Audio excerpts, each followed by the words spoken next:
Hello friends, সবাইকে আমার ভালোবাসা ভরা নমস্কার জানিয়ে শুরু করছি নীলিমা রেসিপির আরেকটি নতুন পর্ব।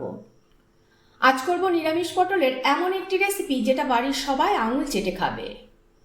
বিভিন্ন রকমের রান্না খুব সহজে বাড়িতে বসে তৈরি করার জন্য সাবস্ক্রাইব করে নিন নীলিমাস রেসিপিস চ্যানেলটিকে।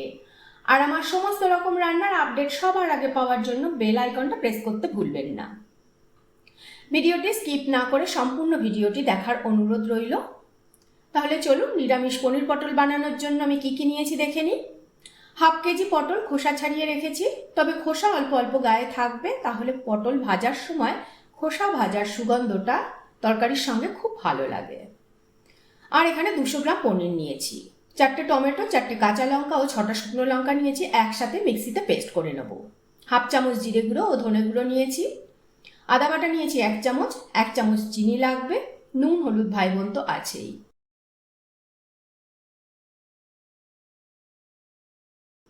দুটো তেজপাতা, 3টে ছোট এলাচ, 4টে লবঙ্গ, 2টো দারচিনি স্টিক ও 2টো শুকনো লঙ্কা নিয়েছি ফোড়নের জন্য, আর হাফ চামচ কাশ্মীরি লঙ্কা গুঁড়োও নিয়েছি, আর শেষে একটু ঘি লাগবে।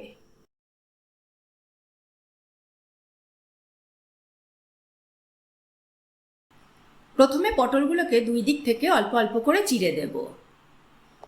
প্রথমে পটলের উপরে নুন ছড়িয়ে দেব, হলুদ দেব,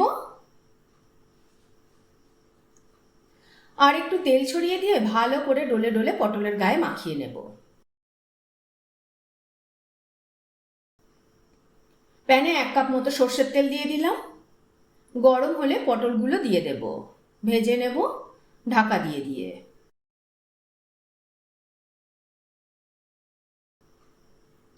এদিকে মিক্সির বাটিতে কাঁচা লঙ্কা, শুকনো লঙ্কা ও টমেটো দিয়ে পেস্ট করে নেব।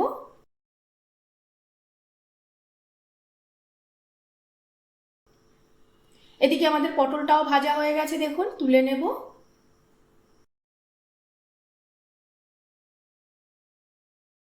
এবার বাকি যে তেলটা রয়েছে ওই তেলের মধ্যেই আমরা রান্নাটা করে নেব।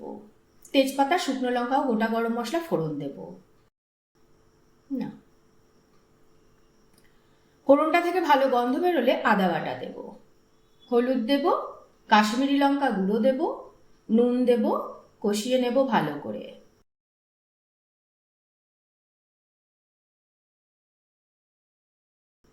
এবার টমেটো লঙ্কার পেস্ট দিয়ে দেব, ভালো করে কষিয়ে নেব ঢাকা দিয়ে দিয়ে তেল ছাড়া পর্যন্ত।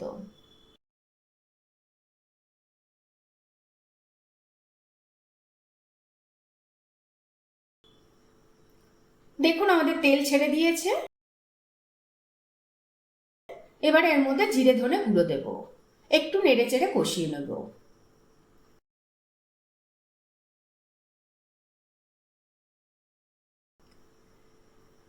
এবার কিছুটা পনির ছোট ছোট করে টুকরো করে দিয়েছি, আর কিছুটা আমি পরে গ্রেট করে দিয়ে দেব। এরপরে ভাজা পটলগুলোও দিয়ে দেব, কষিয়ে নেব ভালো করে।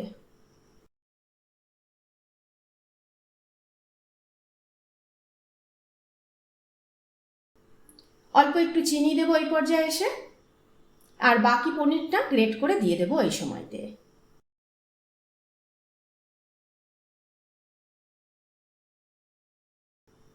একটুখানি কষিয়ে নেব।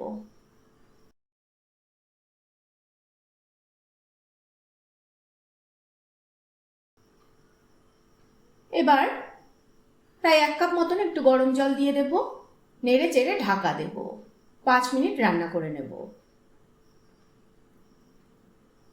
5 মিনিট পর ঢাকাটা খুলে দেখাচ্ছি আপনাদের, দেখুন নিরামিষ পনির পটল একেবারে রেডি। ওপর থেকে একটু ঘি ছড়িয়ে ঢাকা দিয়ে আরও 5 মিনিট স্ট্যান্ডিং টাইম দিলেই রেডি নিরামিষ পনির পটল রেসিপি। এই নিরামিষ পনির পটল রেসিপি থাকলে মাছ মাংসের কিন্তু দরকার হবে না, সাদা ভাতের পাতে অসাধারণ।